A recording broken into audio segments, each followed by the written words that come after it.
The Starr and D'Amico Show is brought to you by cheapesttshirts.ca. If you're looking for quality gear without overpaying, shop cheapesttshirts.ca. Huge selection for men, women, and kids. Tees, hoodies, headwear, bags, and more.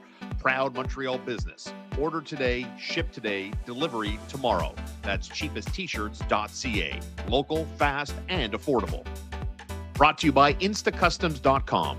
Do you need custom gear from a local Montreal business? Instacustoms.com has you covered. Custom shirts, hoodies, hats, and more made your way. Fast turnaround, great quality, and proudly Montreal-based. Check out instacustoms.com.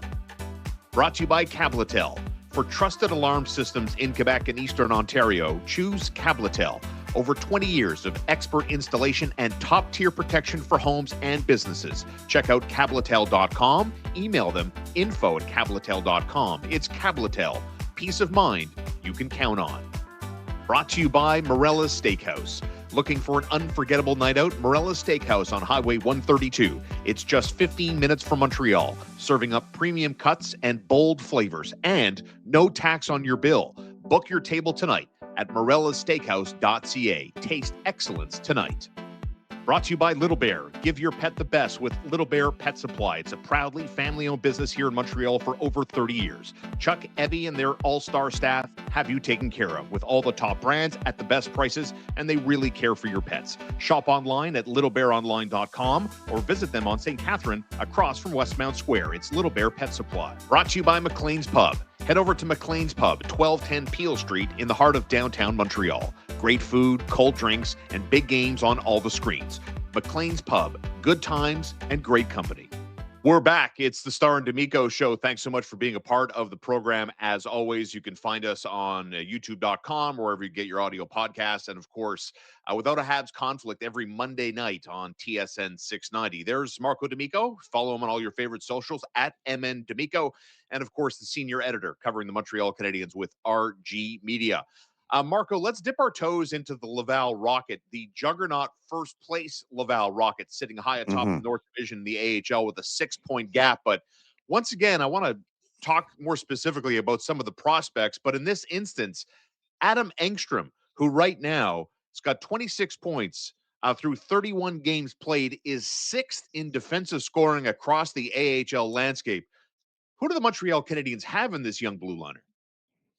It's really starting to get interesting in his case because you look right now at the league, you look right now across the board.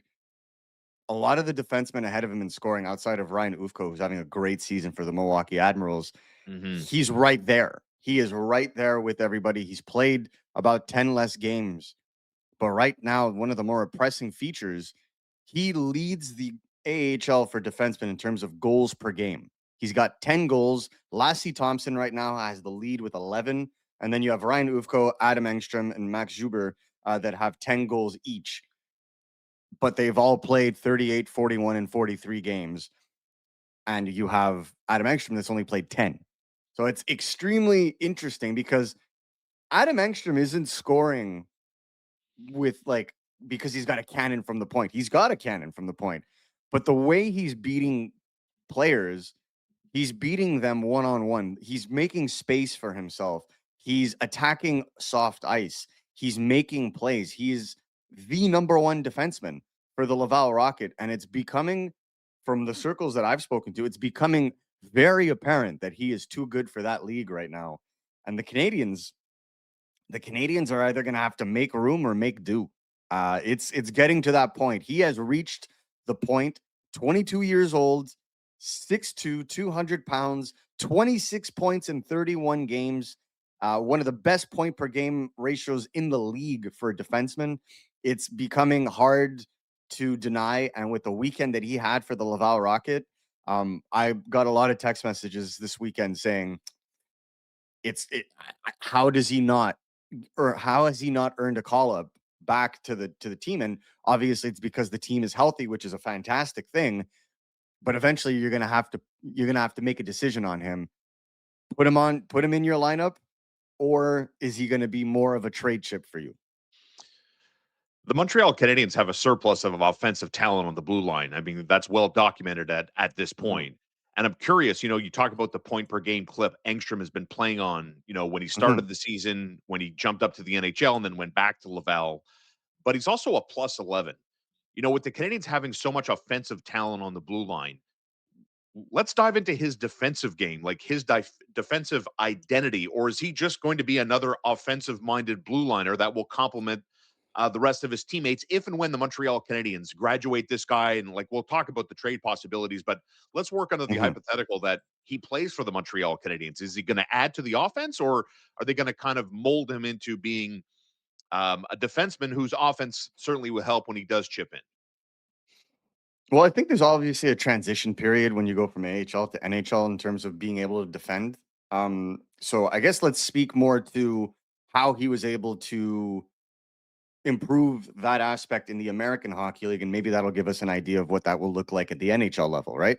So when he came into the AHL last season, it was rocky at the very beginning of the season. I remember sitting down with Engstrom, and it was, he told me it was the speed, the gap control, the difference in ice size, right? In Sweden, it's large ice, it's Olympic ice. When you play in North American NHL ice. So there is an adjustment period, especially when you're playing down low because there's less space. And so that gap control, boxing guys out, it's something that he didn't necessarily do second nature. But one of the things that's very interesting is he has that build, right? 6'2, 200 pounds, top heavy. Like this is a guy that could really kind of lean into you.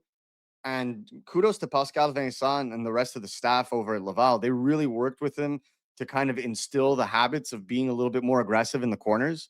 And, for Laval, he plays first wave power play, but he also plays on the penalty kill and he's first pair, so he's playing against the top lines of the opposition.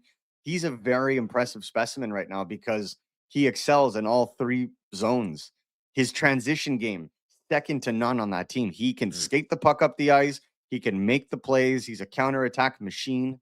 So it's very interesting to see how he goes. I'd like to see him perhaps be more assertive in front of the net and pushing guys out of the shooting lanes so that the goaltenders can see things. But again, these are aspects that all young defensemen generally need to add to their game. Now, putting him in a role in the NHL level, I mean, listen, I've always said this. If you can get average NHL defense from your third pair with maybe a pinch of offense with transition, you're winning. And I think one of the things that make Adam Engstrom so efficient is he can be that quick puck moving counterattack defenseman that he plays left or that he plays right. And I think as the Canadians try to figure out what the right side of their defense is going to look like moving forward, that's an interesting option to have on the table because it opens up possibilities. My only concern, and I think you pointed it quite well, the Canadians have that kind of profile already in Mike Matheson, in Noah Dobson, in Lane Hudson, where they have the offensive minded defenseman. I just feel like this would be an opportunity. And I think that's why they've sent him back to Laval for him to kind of round out his game so that if he could play a more of a two-way game at the NHL level, well, then you have the makings of a valuable, let's say young piece that you could slowly kind of test and see if, it's more than just a third pair role for him in the future. He's been paired with Joshua Didier in his last couple of games, and obviously no David Reinbacher to help shore up Pascal Vincent's defensive brigade. There was some speculation late last week that you know patience is a virtue, and I think Ken Hughes talked about there's no rush in David Reinbacher, but if we're going to talk about Canadians having assets, whether we haven't Hmm. spoken about Florian Xhekaj, we have spoken at length various times this season about Michigan superstar Michael Hage, who had himself a nice assist-filled weekend for the Wolverines. Um, but I think it's clear right now, not a, I guess you can read it's an indictment on the player a little bit, but not entirely, in my opinion, that Adam Engstrom has jumped ahead of David Reinbacher. So if teams are looking at the Montreal Canadiens, I'm curious about how the Habs are or would prioritize whether it's a Reinbacher, whether it's an Adam Engstrom. I mean, they have Engstrom who's very much looking like a Mhm. regular NHL player, and it'd be hard for me to understand if they were to give that in a transaction, unless, of course, we're talking about, an elite player that would fill a much needed hole, right? Yeah, I mean, I don't think you're in a rush to trade players like Adam Engstrom because they have significant value, right? Like Hmm. I talked about this in end of November before his call up. He was on fire in Laval, very much like he is now. And he was, I spoke to a couple of pro scouts that were like, "Yep, he's someone we like a lot." And I could tell you, like teams like Nashville, St. Louis liked what they saw when they were scouting him. So I'm not saying the Canadians are trading him to St. Louis or Nashville. That's not what I'm saying. Teams can like a player and not end up trading for him, but I think that Engstrom has impressed enough that the fact that he was a third round pick is now irrelevant. What you're seeing on the ice is the value of someone that would have been taken, in the late first round or early second round, the way that he's progressed. And that's excellent news because I'll never forget when he was drafted in Montreal in the third round. The Canadians had just drafted Hudson at 62nd. Then they draft Vincent Zroer, and boom, there comes Adam Engstrom. And everybody went, who? And there were some Swedish reporters next to us that were like, oh, you guys are going to like this kid. And ever since then, season after season in the SHL, continue to get better, playing in championship environments. And so we've seen consistent progress from him. And I think that's the key. That's the kind of player that Kent Hughes really covets, is the player that consistently gets better. Being able to come out of a draft with Lane Hudson is absolute larceny.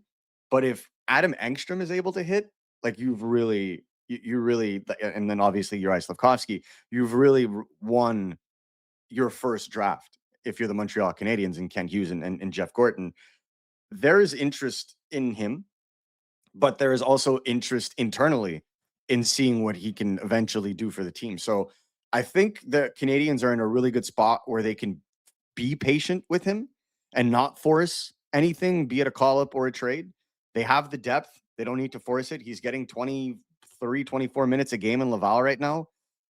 To me, it's a perfect opportunity. And the Canadians, I think, have rarely ever been in this kind of a situation where a player is clearly at the elite in his position at the AHL level, and they don't have to call him up to be a savior. That to me is where the state of the rebuild has come, where the depth is there, the quality depth is there at the NHL level, where they don't need to force this call up. And I think that's great for Engstrom's development. But even yesterday, starting to get messages being like, Canadians are gonna have to make a call here eventually. You're gonna have to pick a lane with him. There's Marco D'Amico. I'm Shaun Starr. Please like and subscribe. Smash that like button as it helps. Just put more eyeballs for Habs Nation to get a glimpse of what we're doing here. It's interesting the way you put it, right, about Adam Engstrom and where he was drafted. And I guess I can connect the dots to a guy who was selected fifth overall in David Reinbacher, who's been battling injury year after year after year since basically his number was called on the draft floor. Mm-hmm. And I wonder about, we can tie in what Adam Engstrom is doing and how much patience do you think the Canadians have with David Reinbacher? I mean, again, they're not in a rush, but if an offer comes and they're talking business with whatever team for whatever player, I'm just curious. You could talk about patience, but how patient do you really think they are waiting for David Reinbacher to identify himself? I think they're going to be patient with it for the time being, but I think I've made the claim. I don't think that they are in a rush to trade David Reinbacher, but I think that they're probably more open to it. I would say now Hmm. than years prior, just because other players have kind of elevated accordingly. We're seeing the Canadians' top four right now. If Caden Gooley and Mike Matheson can work as a shutdown pair, the rush to get a top four right shot defenseman kind of dissipates because Hmm. you have Hudson, Dobson, Matheson, and Gooley all signed for at minimum the next 6 years or 5 years. Sorry, so you're golden there. You can base that's your window. You can basically go to war with that, and then you just have to figure out your bottom pair. Maybe have a young player that could elevate in case there are injuries. That's where Engstrom comes in. So they have that flexibility. So Bryce Pickford, David Reinbacher, the rest of that is gravy. And I think that's where the Canadians having to make a decision on Engstrom becomes ever so interesting, because if they decide this is the guy we want to build maybe our bottom pair around with a potential elevation to play into the top four, and in case we want to make Mhm. like a blockbuster trade and trade one of the top four defensemen, or there's an injury. I mean, Caden Gooley, until we see a full season of 82 games from him, there is also always that risk. So you have to have a backup plan. So I could see that. But then that opens up the conversation for a David Reinbacher, for a Bryce Pickford, for another defenseman, should they need to make a trade. Because the Canadians feel like, and around the league is basically what I've heard, the top four is the top four you're going to go to war with. And then you figure out your 5, 6, 7. And I think Arbor Xhekaj should be one of those 5, 6, 7. Alex Carrier has done a good enough job, in my opinion, on the third pair in his right chair as well. So there's bodies to figure out in there. It's at forward. It's the quality at forward and being able to handle the tough forechecks like we saw against Buffalo. I think that's where they might want to try to figure it out. So if you have a piece like Reinbacher that could help you go and get an elite piece to finish it off, would the Canadians consider it? I think so, because Mhm. of the elevation of an Adam Engstrom. The only thing I would say, though, is they're not rushing to make that trade, is what I'm saying. So they're more than happy to be patient with David Reinbacher. But if a Noah Dobson opportunity comes down the line at forward, you have to consider it. I'm not saying they'll do it, but I think that they would consider it, because the Canadians are getting to the point where they want to get picky. They're looking for the right exact fit.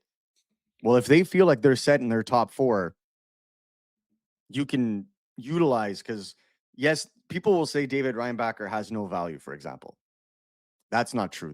That's your emotions talking. David Reinbacher's pedigree and the fact that there are so few right shot young defensemen of his profile, there is value there. But again, this is not a trade David Reinbacher interview, No, the clearly. episode. But Yeah. I will say Engstrom affords the Canadians options. And I think that's the best situation, because it doesn't leave the Canadians bare if they decide they want to make a move.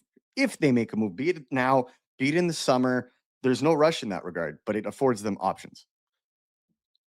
It's interesting because I feel like I'm getting deja vu, a glitch in the matrix, Hmm. where last year you and I were talking about, wow, look at these prospects on defense, and they, in goal with Jacob Fowler leading the charge in that category.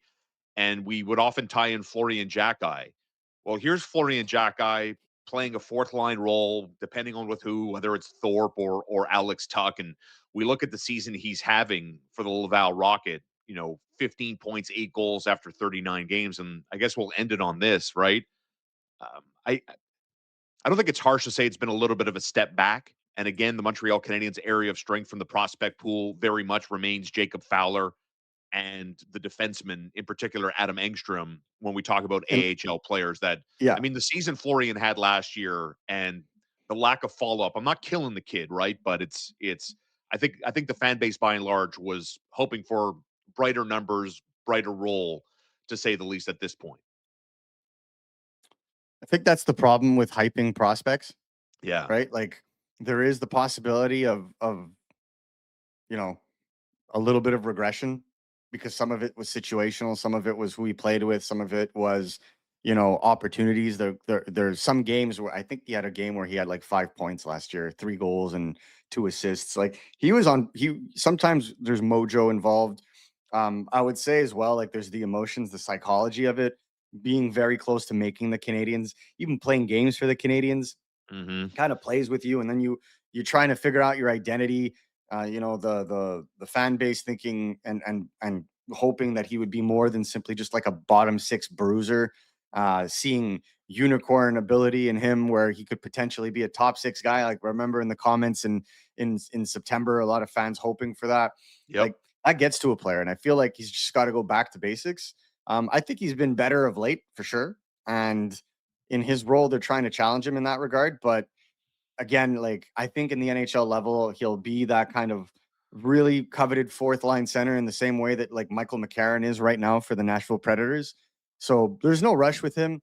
I'm not worried about Florian Xhekaj being like a scoring threat at the AHL level. What you want him to be is a sound two-way player that can play physical and grow into his potential. He's 21 years old. There's lots of time in his development. Not worried one bit. This is a guy that will continue to grow into it. He's got to catch up, right? Only played, I think, what is it, 3 years of, oh no, this is his fourth year. I apologize. 4 years between, major junior and Laval Rocket. That's not a lot at the age of 21. Most players have played 5, if not 6. This would be their 6th year. So he's got to catch up a little bit. I have no problem with it.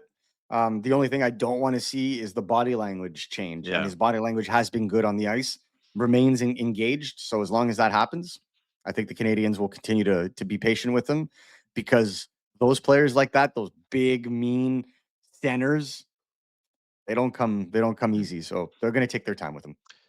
And put me in the category. I think it's very important that the NHL team has a successful AHL farm system that plays a similar style, good communication from the NHL to the American Hockey League. I like symmetry when it comes to development and players and systems, and I think that's what they're cooking up for the first place Laval Rocket.